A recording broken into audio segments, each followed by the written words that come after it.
This is very interesting stuff. We're going to come back to that theme, I think, in a moment. But whilst we've been having our discussion and ahead of this broadcast, we've been inundated with questions from people who either asking questions just now in real time or have sent them in ahead of our discussion.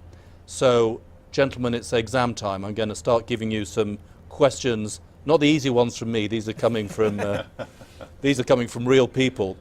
There's one consistent theme, actually, before we come on to some specific ones. There's one consistent theme, or one common theme, I should say, and that's about subsidiaries and joint ventures.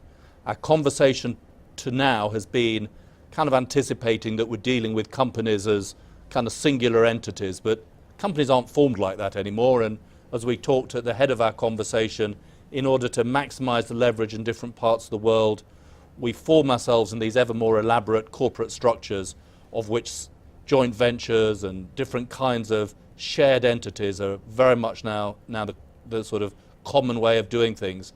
But this must make it even more complicated, David, and that's a big question running through a lot of our participants today.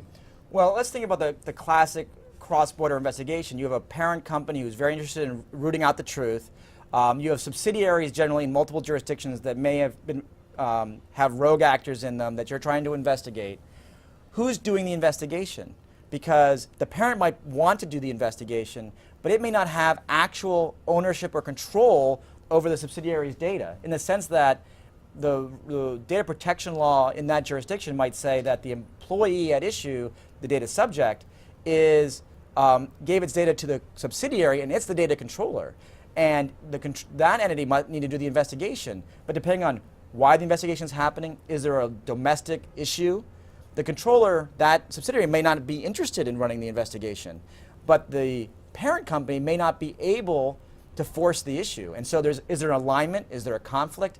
And one of the things we have to be aware of when these investigations occur is, if it's an investigation and there is a rogue actor, they're going to be very interested in slowing up the investigation and blocking the investigation. And these, which may seem very hyper-technical, procedural issues, are a great tool for them to do that. And so you need to figure out how to align those interests, make sure that the data controller is involved as the investigator, that they have a legal interest in protecting. One of the problems we have with these investigations is that the whole point may be to avoid litigation, to avoid a regulatory event. But if you don't have those, you may not have the legal claim or the exception you need to actually do the search, the process, to transfer.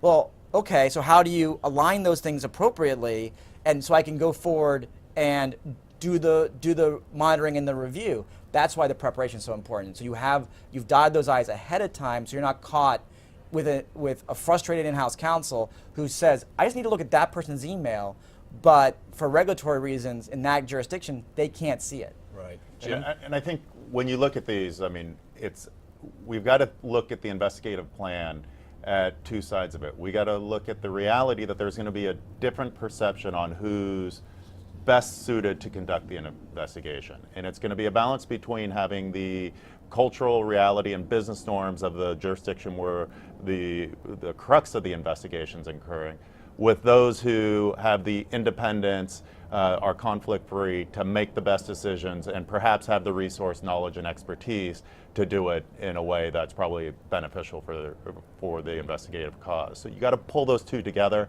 and work as a team, and that's the reality. You can't do it on one side or the other. It's both sides. Absolutely.